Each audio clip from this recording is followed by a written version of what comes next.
Hey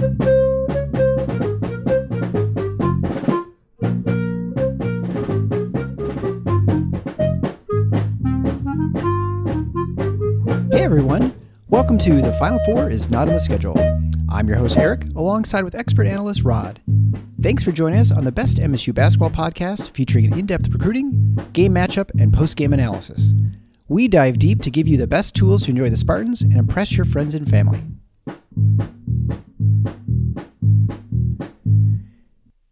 Hey everybody, it's Eric alongside Rod. Thanks for joining our show. We're going to be talking today about conference realignment. This is probably our last non-Big Ten show as far as the previews, and then getting into the Michigan State basketball starting up here in just a couple months. This is football season is about ready to start too. We're going to be talking specifically about the NCAA tournament. And what has happened is there's been a discussion. Mike Decourcey had a really good piece, which I'll link to in the show notes. Also, there's been a piece on Sports Illustrated which quotes Greg Sankey, who is the commissioner for the SEC, and with the comments about sort of adding a fresh look, is what the quote mark into for the NCAA tournament. But with football changing the dynamics of the conferences, making them bigger, SEC is obviously getting bigger, Big Ten is getting bigger, as we just talked about last week in the show about USC and UCLA. There are changes that are afloat. And so people are starting to question other things. And, specifically the big giant moneymaker and the biggest event probably in college athletics really is the NCAA tournament, the big dance, right? And so we're going to talk about that because there's rumblings about changing this. The tournament hasn't had a major change probably in 15 years when they added the first four, those the play-in games for the two 15 or 16 seeds, and then the two 12 seeds that play each other, or the two 12 seed play-in games.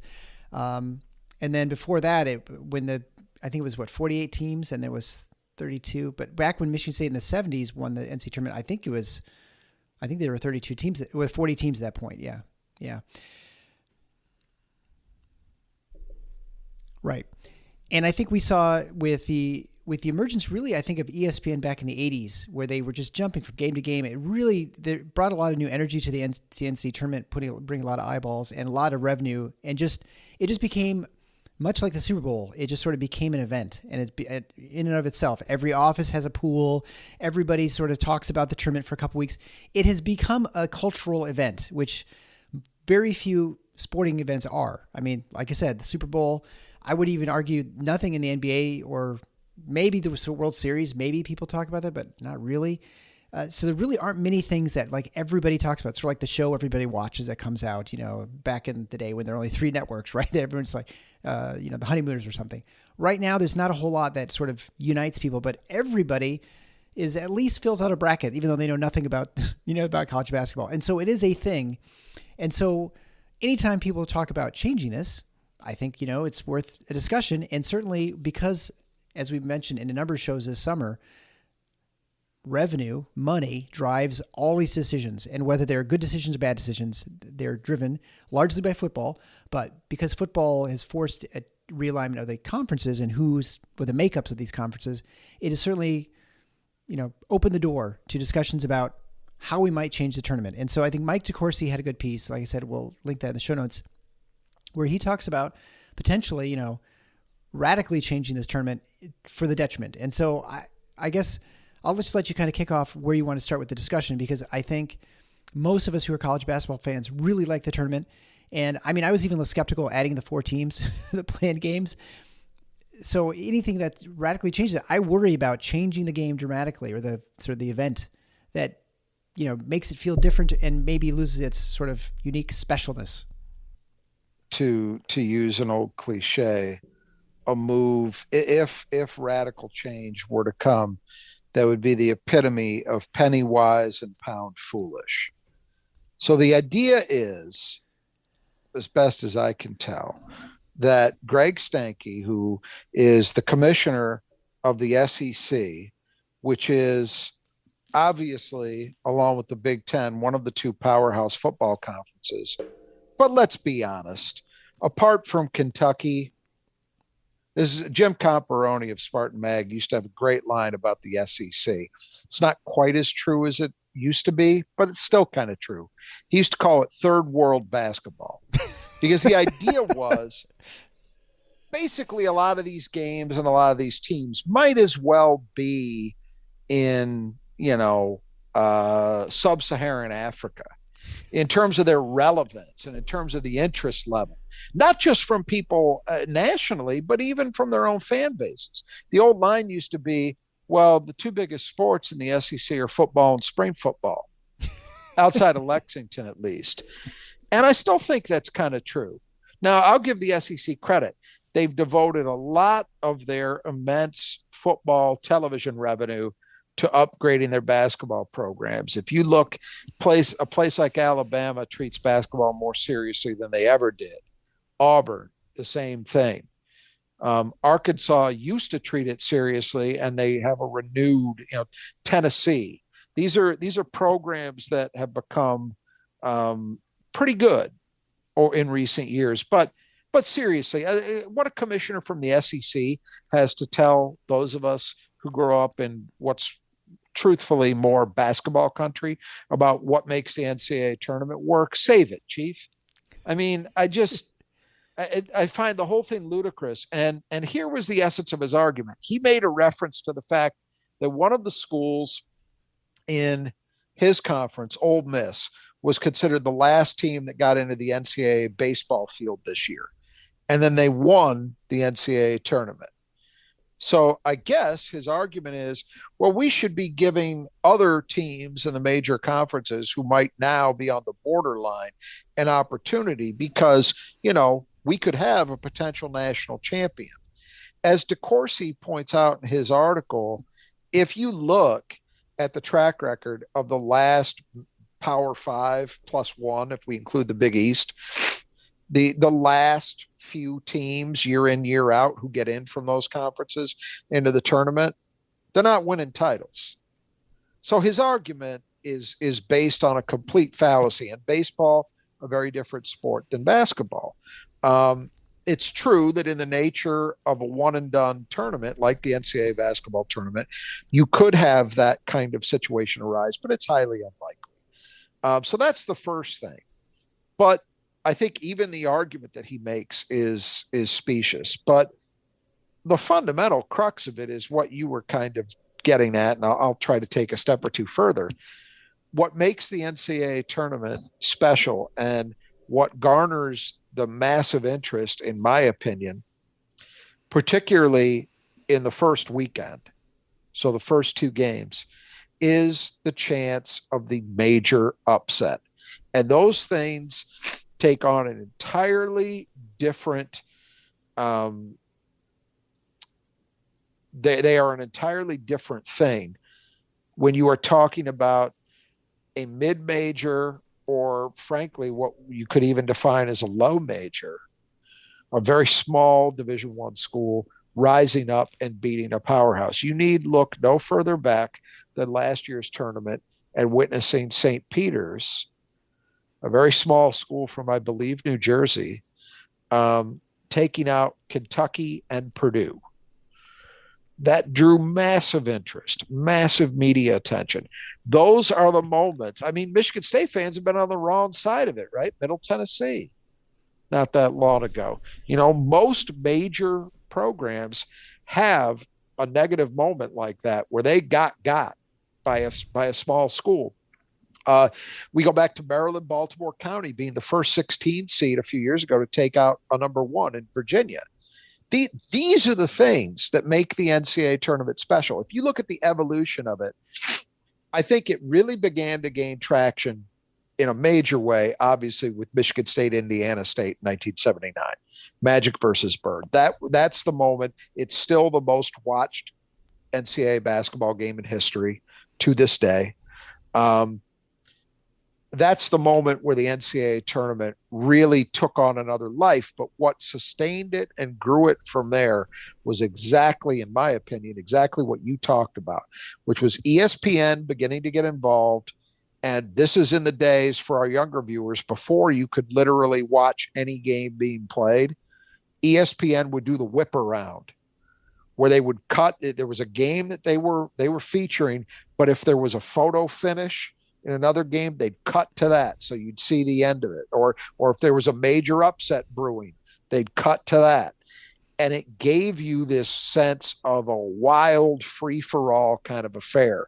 And I think that aspect of things really gave even more life to the event. And so in the 1980s, 79 kicked it off, but it was in the 1980s that the NCAA tournament really began to take shape in its current form and capture the attention of the public the way it does. I am a big sports fan in general, but college basketball since I was a little kid, since Irvin Johnson got to East Lansing, that has been the sport I've cared about, Michigan State basketball in particular, more than anything else. So I am as much of a diehard college basketball fan as you could possibly be. I will freely admit, for the vast majority of the country, college basketball only exists on the periphery from November to March.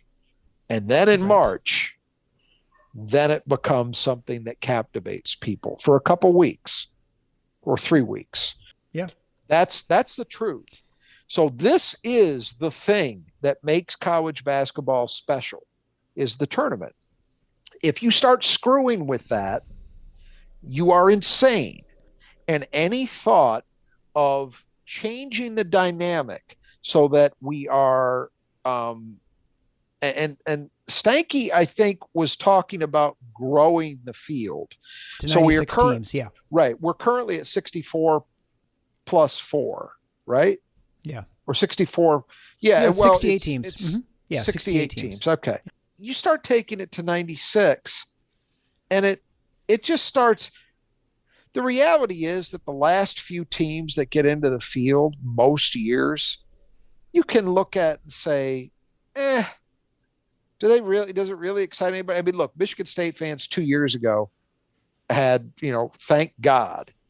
They shouldn't have been in the play-in game. It was ridiculous that they were, but they were. That's how the committee, so it ended up that thank God the play-in game existed, right? To keep the streak going. But most years you look at those teams and I think you say, well, these are very, very flawed teams that nobody's really going to miss if they're in the field or not. They're most times they're going to be around for a game, maybe two, and that's it.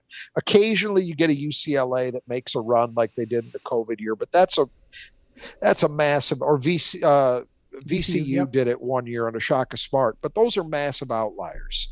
That's not normal. And those teams had, VCU in particular, no shot to win it once they got there. You could argue UCLA had a little better shot, but not much once they got to the Final Four. So what are we doing here? What we're doing, what Greg Sankey is arguing for is, I want even more of my powerhouse teams. Because by expanding to 96, I guarantee you, he does not have in mind, man, we got to find a way to get the fourth place team in the Missouri Valley into the tournament. That is not what he's thinking. He's thinking, I want, 12 of my 16 teams in the field instead of 8 or 9. The concern, though, I think the worry is not that. The idea of an expanded field, it would dilute things, and I don't think it would be as much fun. You're just adding more kind of blah games, which frankly nobody needs. But the real worry is not what Sankey is talking about specifically, which I think is kind of a ruse or a red herring anyway. I think what you've really got to be concerned about is, one way or another, the NCAA tournament fundamentally changing its structure so that we no longer have smaller conference schools involved, and it's strictly heavyweights against heavyweights, something much more akin, a little broader scope, but much more akin to what we have in football. And I'm not arguing about football playoffs. That's a topic for an entirely different discussion.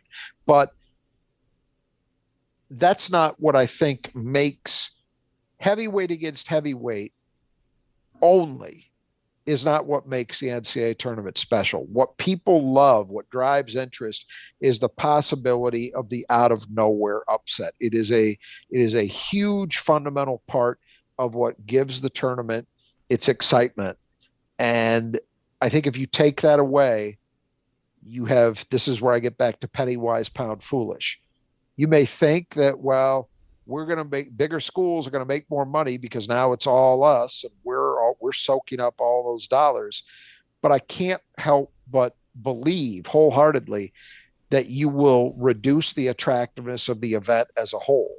And so there won't be as much money ultimately to play with because the event itself is less compelling to people.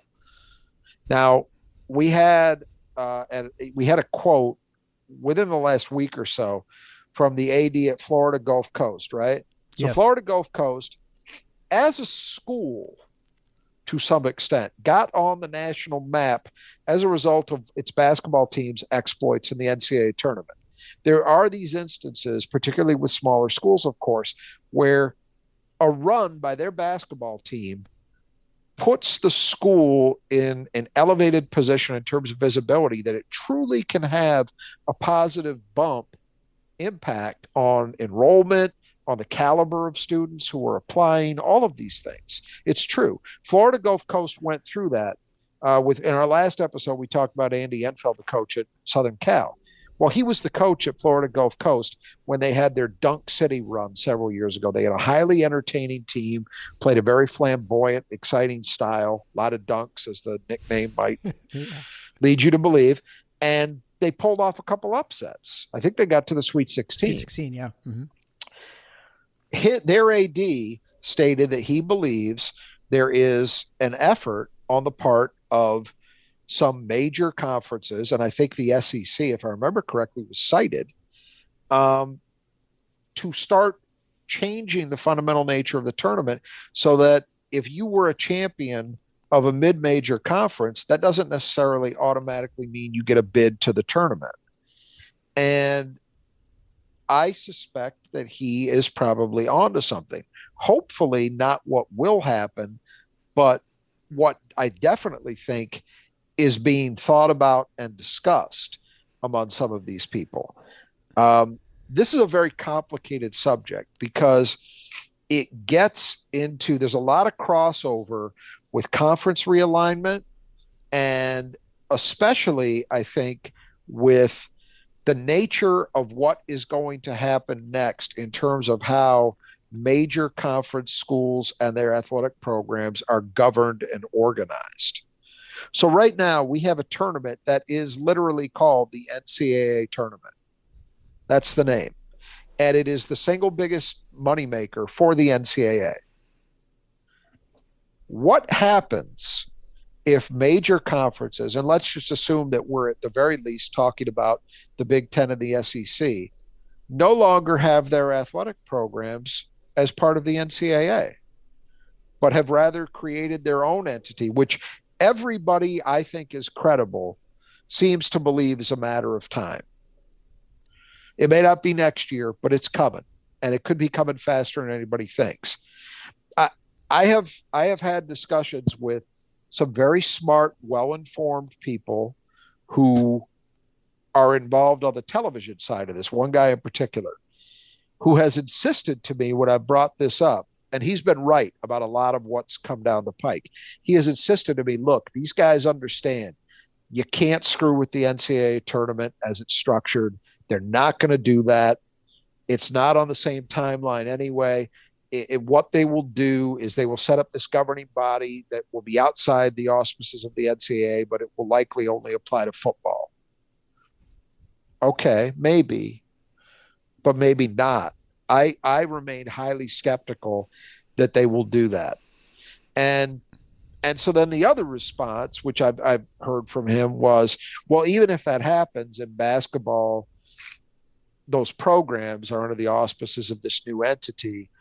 They'll still be, they understand that the tournament is what drives interest and makes money. And when he said that to me, I thought, I don't know if that passes the smell test, because if we've got an entity that is other than the NCAA and they're going to participate in a postseason event with schools who are still part of the NCAA, how's the money being split up? Who's governing it? And here's the thing I really find wild.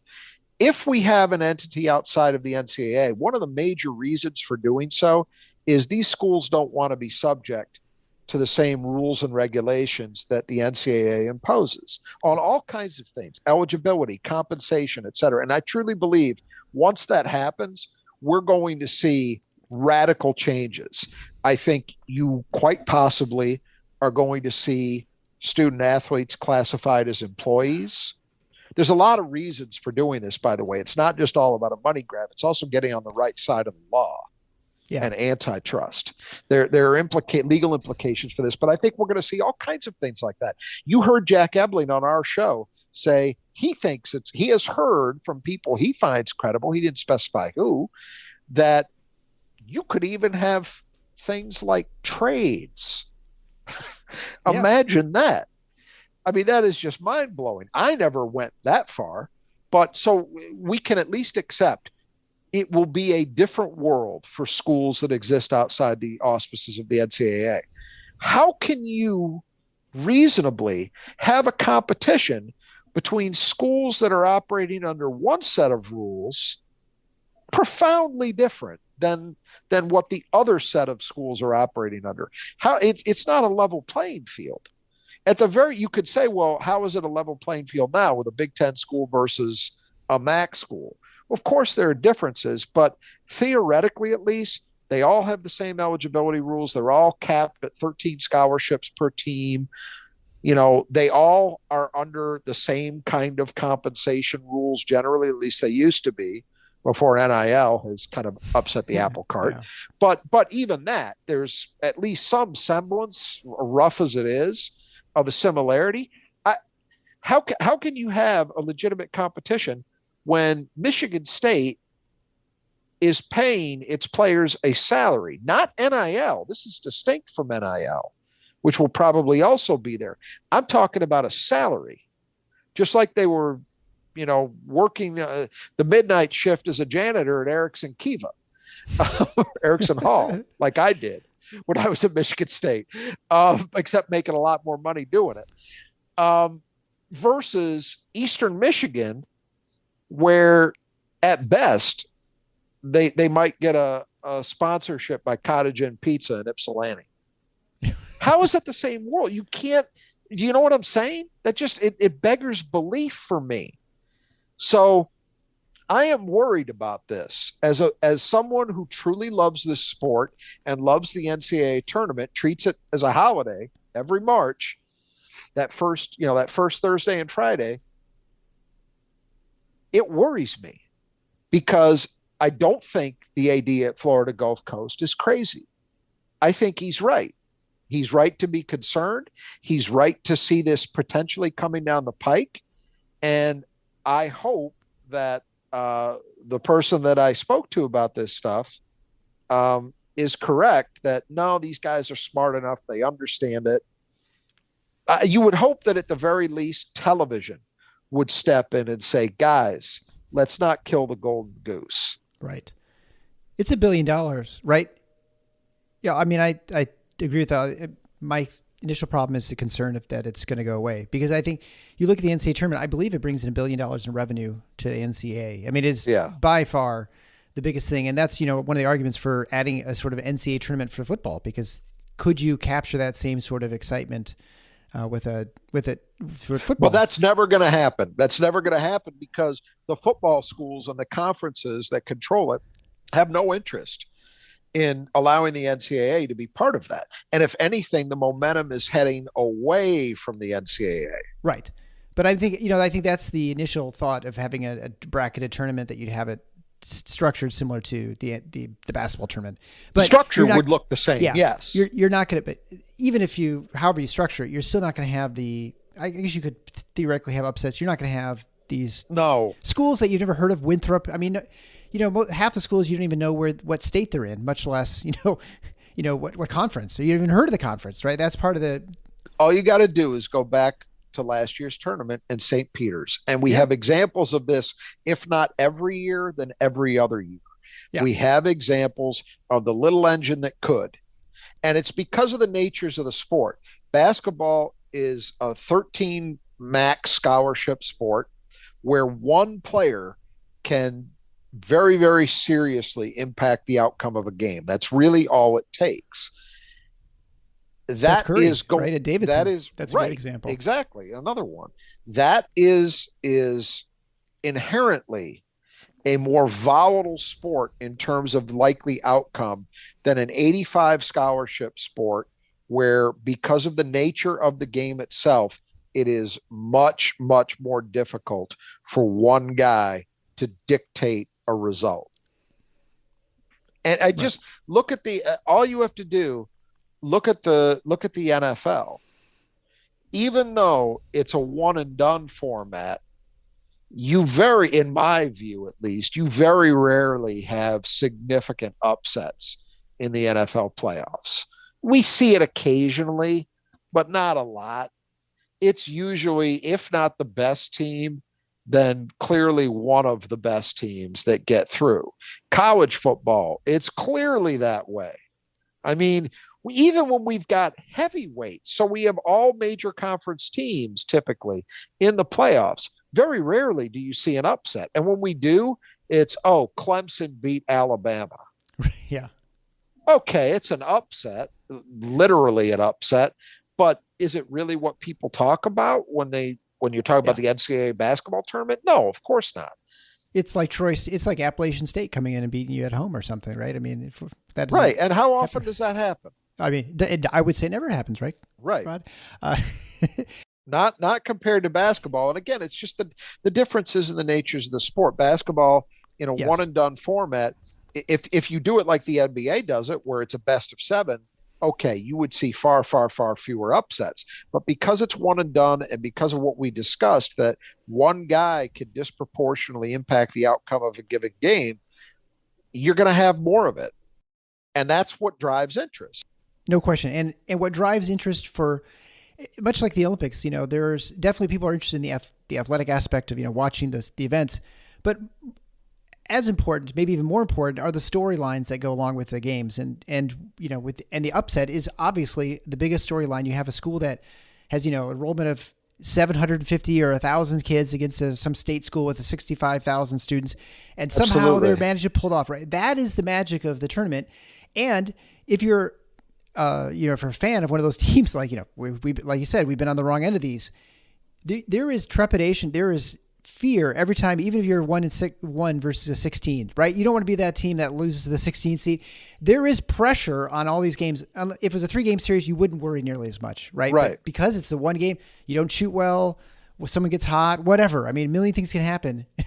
And suddenly it's a story. And and by the way, I'll tell you who I think would be most upset about a fundamental change like what we're talking about. Sports books in Las Vegas, Yes. because it is, I believe, I think it's second to the Super Bowl in terms of action, Yeah. but it's right there. You know, it dwarfs anything else other than the Super Bowl in terms of driving better interest. And if you take away this aspect of it, you know, somebody put money on a long shot, that's, you know, that's hurting them. They're not Sure. excited about that. So I really do. I worry that in this, what seems to be unstoppable momentum toward this new era, many aspects of which I'm supportive of. I'm actually supportive of the idea of making student athletes employees, because I think, in fact, that's literally what they have been in all but definition for a long, long time. This is not 1945. These guys, if you are on a major college football team, basketball team, etc., the sport is your job. Yeah. No question. And even if you wanted to work outside of it, even if you could, where would you find the time? Especially if we're going to act like you are actually a regular student on top of all that, you know?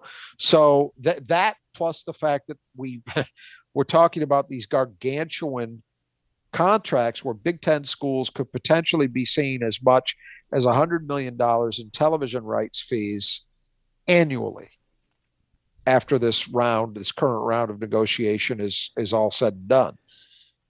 I morally, legally, every which way you look at it. I think that is a positive thing, and it's never going to happen under the auspices of the NCAA. They have fought that, the attempt to define them as employees every step of the way. I don't think that's going to change. And this is one of the areas where what drives a lot of this is major college programs, SEC, Big Ten, and to some extent the other Power Fives,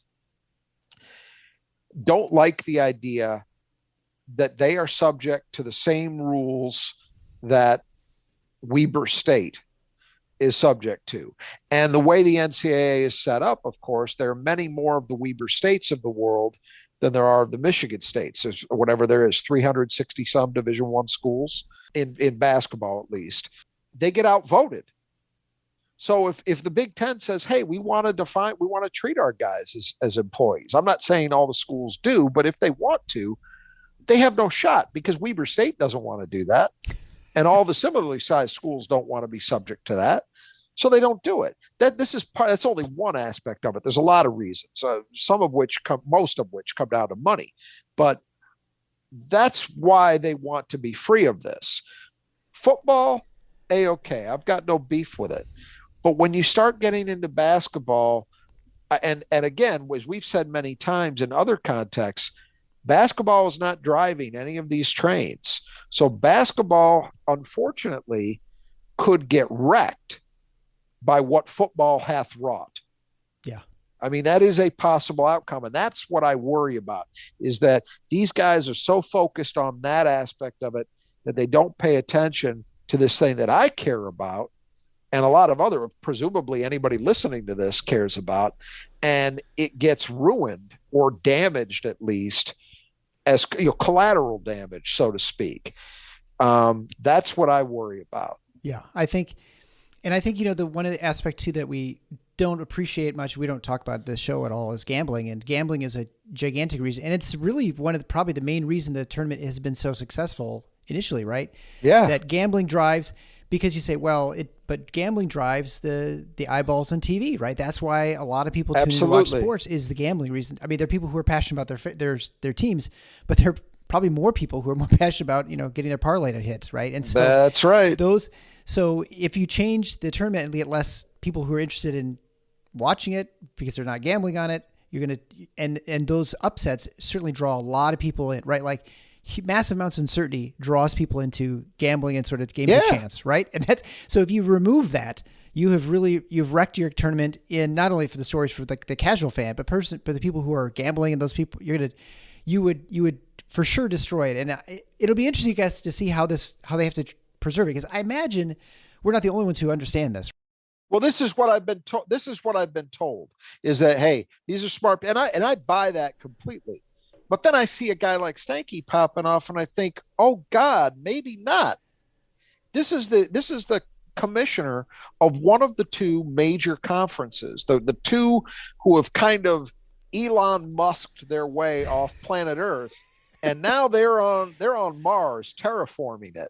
While the poor ACC and Big 12 and Pac-12 and the lesser leagues below them are stuck back here on a rotting earth. Yeah, right. I mean, that's kind of what it feels like. And for that guy to be making some of the comments he's made, it really worries me, because I think, well, I have to take him seriously.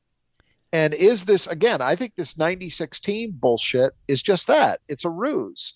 I don't think he's seriously talking about that. I think he wants to get into an environment where, hey, it's time for the big boys to run our own show. The problem is that show will not be as compelling. It just won't. And that would be, plus here's another aspect of it. Now think about this.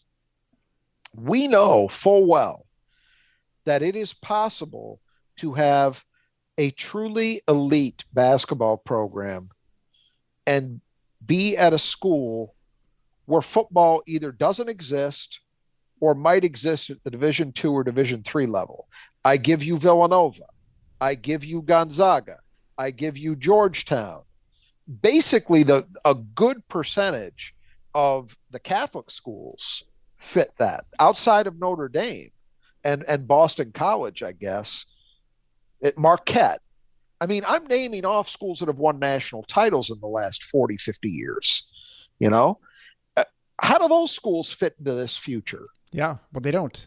You have fun. So it's not even just we've spent a lot of time talking about the St. Peter's of the world being jobbed by this. That's true, but we're also talking about how do you fit in the basketball first schools, where basketball truly is. It's not a Kentucky scenario. It truly is the thing that drives the athletic program at these institutions. How do they fit into this brave new world? I don't know that there's any clarity. I have not been remotely satisfied with what I've seen in terms of detailed discussion from anybody that matters about what this stuff is going to mean for college basketball. That's just my 2 cents. I I have seen good pieces like Mike Decourcey's on why this is all a joke, and I would expect nothing less. He's a great writer and a guy who usually is on the right side of things, in my opinion, and understands this stuff. But I have not seen an AD, a conference commissioner, somebody say something that made me feel like, okay, they've got this. They understand. They're not going to drive this train off the tracks. They're gonna figure out a way to do this, and maybe they will. Maybe the answer is you have an entity that exists outside the NCAA just for football, and that everything else stays the same. But my problem with that, I hear that, and that sounds great, and I want to believe that. But my problem is at a Michigan State or a Kentucky or Texas or an Ohio State, is it even remotely feasible that the basketball programs are going to accept having to operate under fundamentally different rules and horizons of possibility for their student athletes as the football programs do? So what I mean by that is, okay, football is now outside the NCAA. So effective immediately, we're classifying football players as employees. And they're going to make a salary. But basketball players, nope, sorry, guys. It's NIL, that's it. Can you imagine that working? I can't. So I think once you cross that Rubicon into we're leaving the NCAA for anything, you're probably crossing it for everything, at least the revenue stuff. And then, and this is where we start getting back to legal implications. If you start getting into scenarios where football players and basketball players are employees, and I'm not going to declare myself an expert on Title IX by any means, but I know a little bit about it, and I know how to read a statute. I kind of have a hard time seeing a scenario where you're not going to have to treat every athlete, male and female, within a sport or within your athletic department, I mean, the same way. NIL is an interesting workaround because it is not university derived revenue that goes, and I'm sorry stop me if I'm getting into the weeds on this, but no, I think this is an important discussion. The beauty of NIL is, if you're a fan of a football or basketball program, is that money isn't subject to Title IX implications because it's totally outside the auspices of the university. The university is not providing that benefit. It's a car dealership or boosters, or whatever, but it's coming from the outside. If you start getting, and again, I think there are perfectly legitimate reasons why these schools are sooner or later probably going to move to an employee model. I really do believe that. Then I think Title IX is going to effectively mean they're going to have to make all student athletes employees. They're not going to be able to tell the women's crew team, sorry, you guys don't get the benefit of a salary. And that is profound. So once you start getting into these areas, it starts to, in my opinion, get harder and harder to say, well, we can draw the boundary at just football, and then everything else is operating differently. And if it starts operating differently, then I struggle to see how you can keep this thing we call the NCAA basketball tournament intact. I hate to be depressing about it, No, but that's I can see ways around it. I could imagine you could have them agree to a certain amount of slots, right? Like we get, as the Power 5 conferences, we get whatever, 38, 42 slots, and the remaining 20 or 18 or whatever go to the remaining conferences, and you can divvy them up however you want, whether you do an automatic bid. But it becomes complicated. And I think to your point with paying athletes too, I mean, goes a little bit off for discussion about the tournament, but in some ways it's germane to it, right? I think it's hard to imagine that you're going to be able to pay, because what happens if you have Title IX, you're going to immediately get into, if not a legal reason, at least a PR reason. You're going to have to be paying athletes the same no matter what sport they're playing, right? Oh, it will be legal. And so now you're paying non-revenue. I mean, not a single women's athletics department makes any money. They're all money losers, I guess, in that sense, right? You're paying cheerleaders, you're paying dance team members, you're paying, I'm trying to think all the people, right? Are you paying band? On. I mean, and I don't know. I mean, it'll be very difficult, I think, to try and make this work. There's no good way, right? This is all the hard part is you always have Title IX. Anytime you start talking about financial implications of any of this stuff, you always have Title IX looming, because in the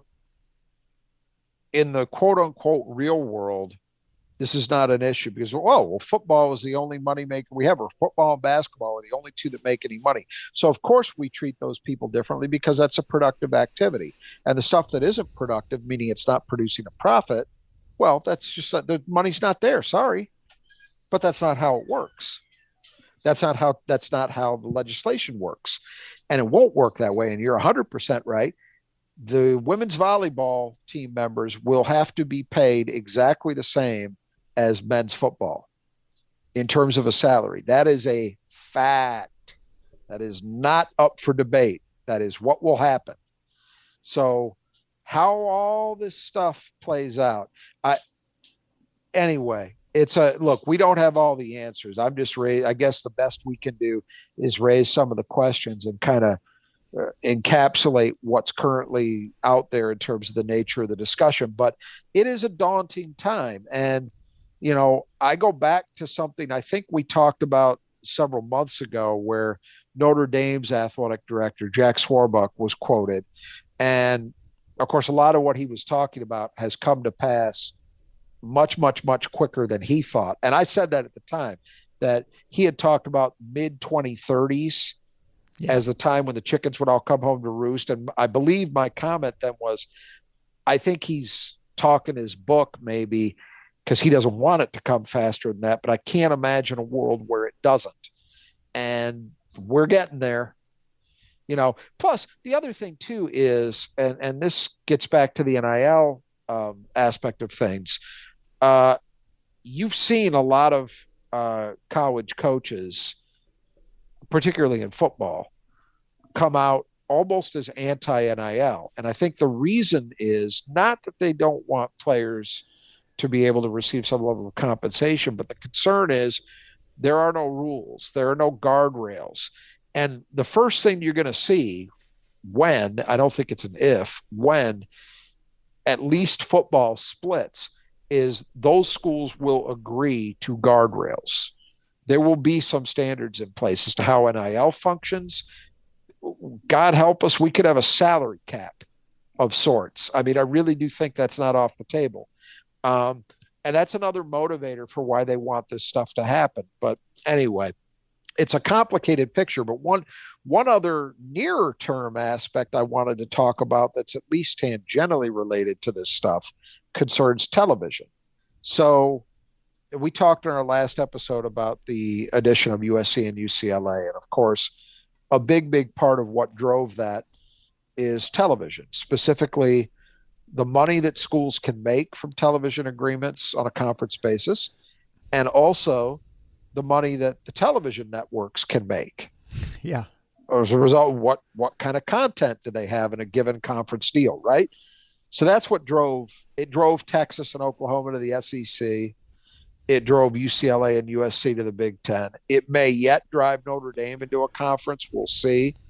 But basketball has some interesting components. So to catch people up, if you haven't been paying close attention, it appears a virtual certainty that the Big Ten will no longer have an agreement with ESPN going forward.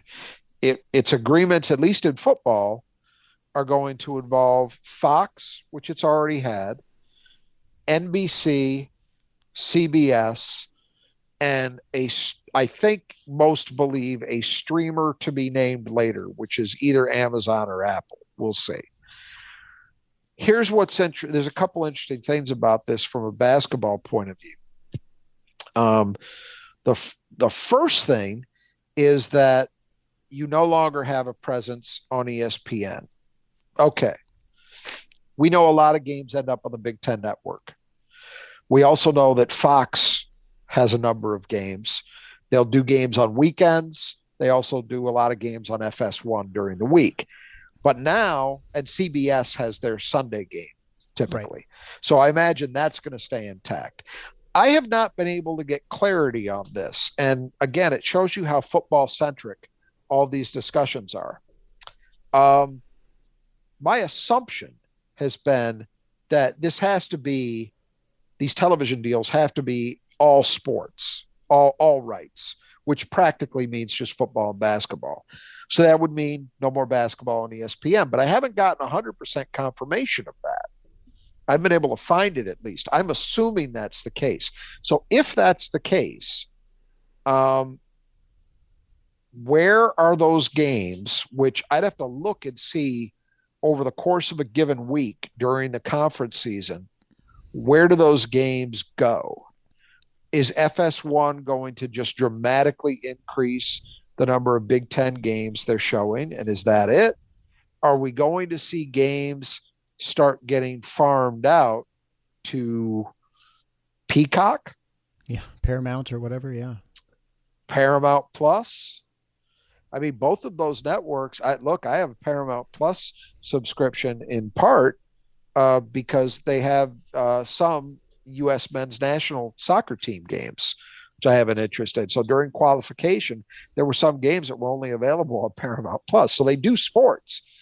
And if you're running one of those two streamers, boy, you'd love to get your hands on, Iowa at Nebraska on a Tuesday night in February. I mean, you really would. I'm not even kidding. Yeah, right. Because that would have more appeal than most of what you're currently running.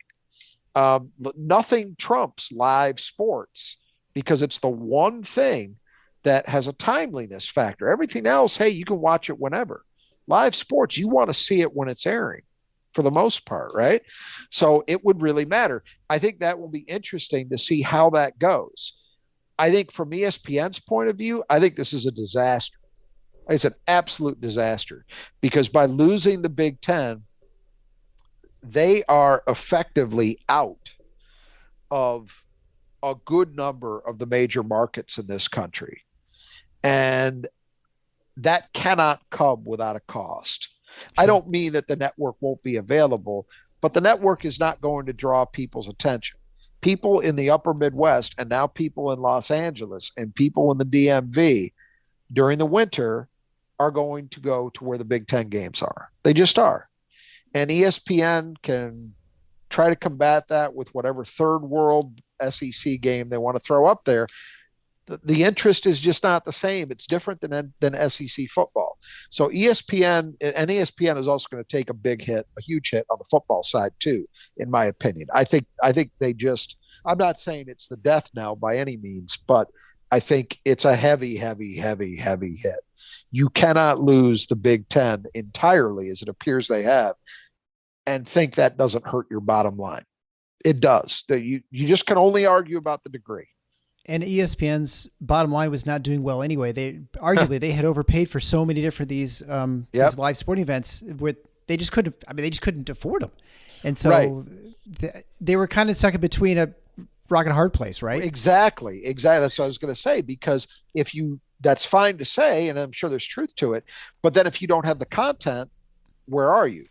If you don't have content people are interested in watching, that's not a positive for you either. So it maybe becomes an unvirtuous cycle, where we don't have the money to pay for the stuff people want to pay attention to, but because we don't have the stuff people pay attention to, we don't have eyeballs, which means we've got less money, and on we go.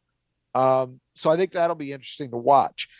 Here's another thing, basketball centric, and then I'll leave it with this. People may not realize this. ESPN owns the vast majority of the holiday tournaments. So the stuff we watch over Feast Week, as they call it now, during Thanksgiving week, most of those, I would guess 80 to 90% of those events are actually owned and operated by ESPN. I think Battle for Atlantis is the one big exception, but I know they own Maui. So they own one of the two big ones, and most of the other ones you see. What happens?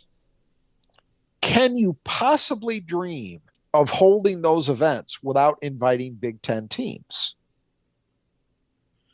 And what happens to them?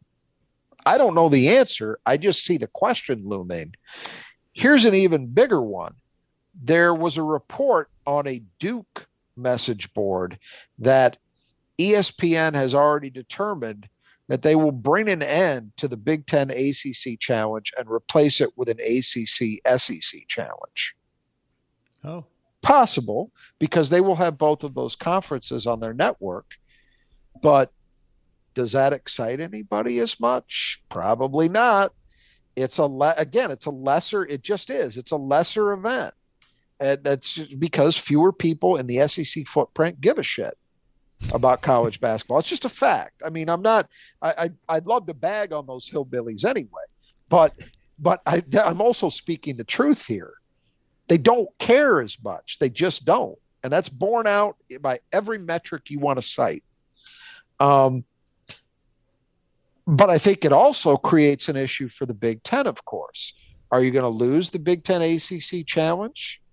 What happens to participation in the holiday tournaments? Now, I'm trying to think. I think that I don't know that ESPN has any agreement. I believe the Big East has an agreement with Fox Sports in totality, I think.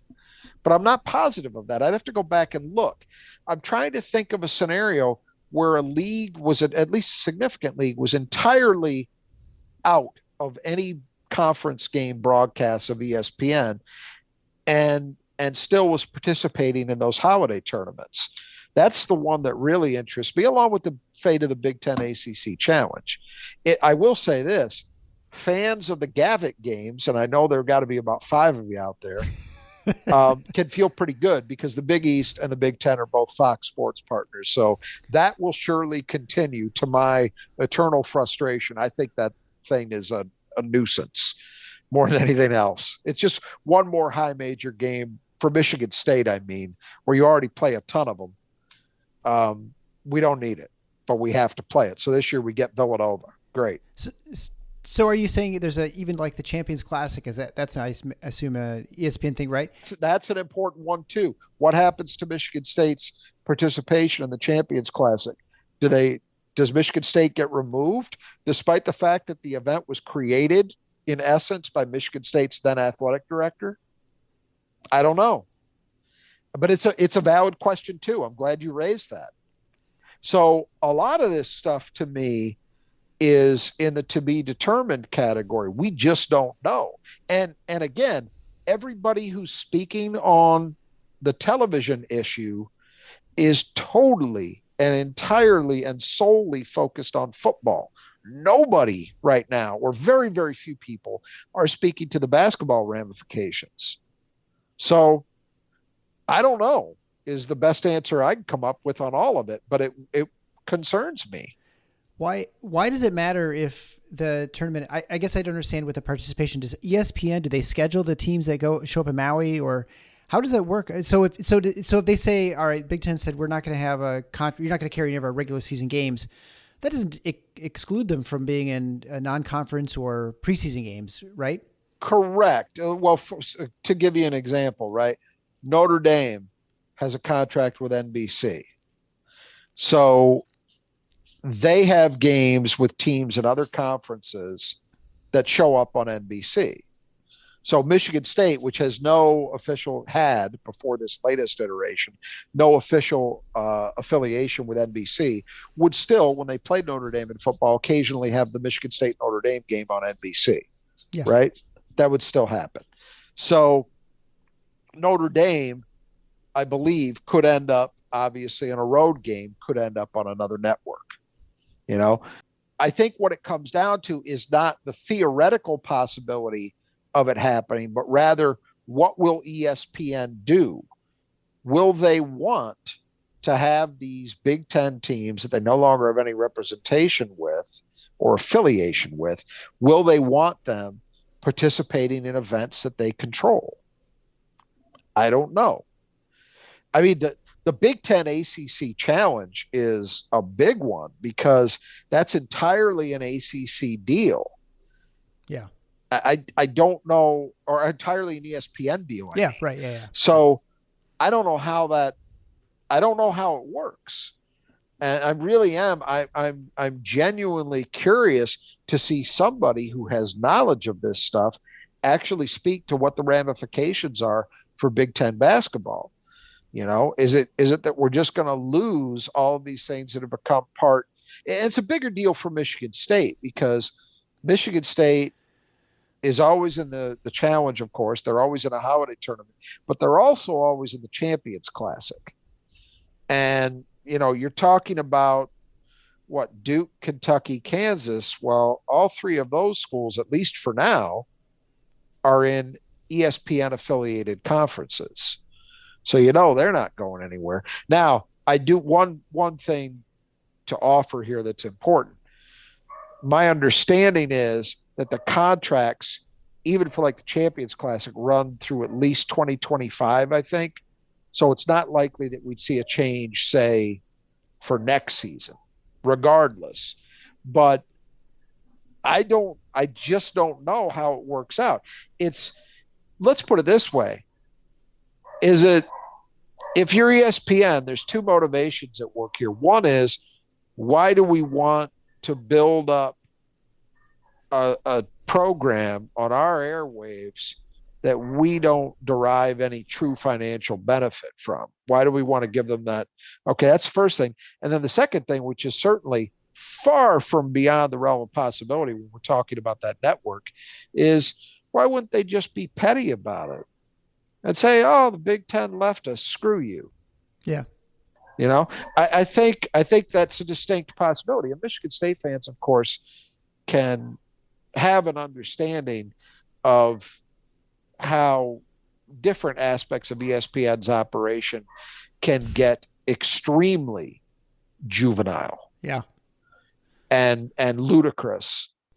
So I put nothing past them. There is a part of me that is thrilled by this because I do think ESPN as an entity lost its way a long, long time ago. And I'm not talking about what gets some people exercise they've strayed into politics. I don't give a shit about that because I don't watch the talking head shows. But the way they have handled certain aspects of sport has been counterproductive in my mind. And I take great glee in the idea that they have been damaged by my conference. I really do. I love that. Before this, I think it's been tough. Fox has obviously sunk a ton of money into their sports operation, and they've come a long way.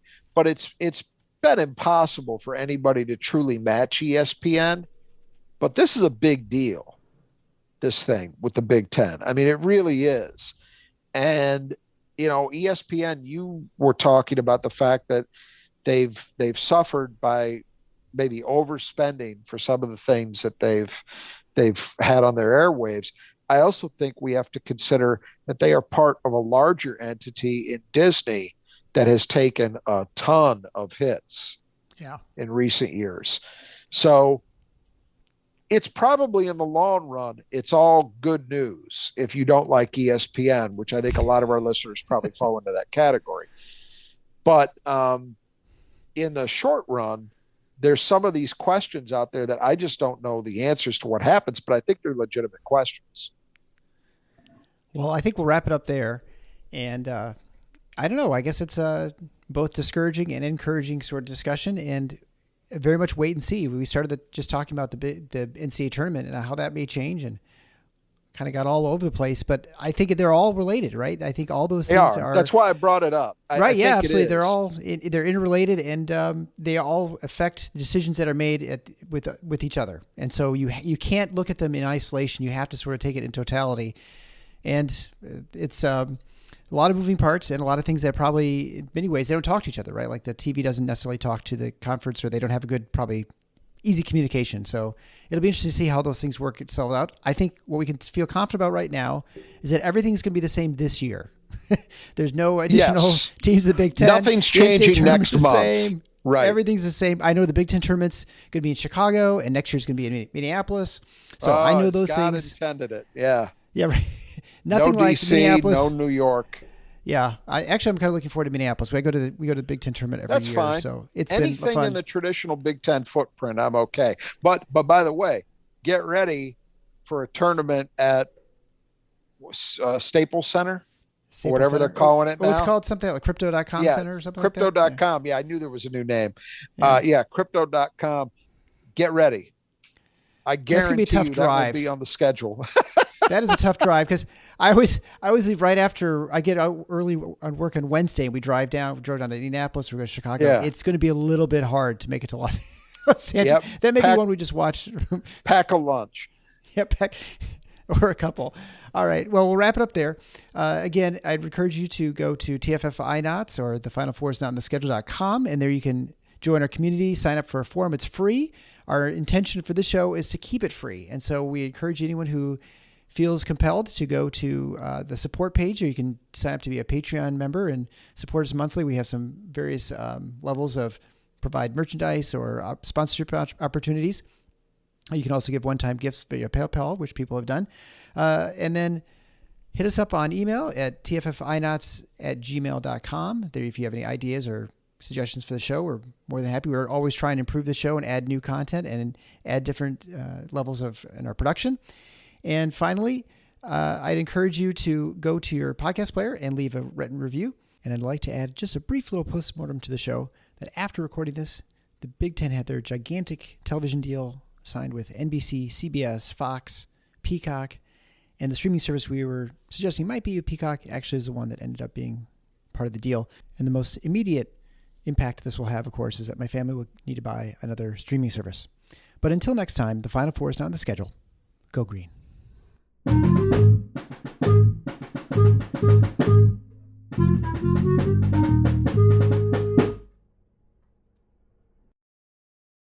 Wish your team could find some next level talent?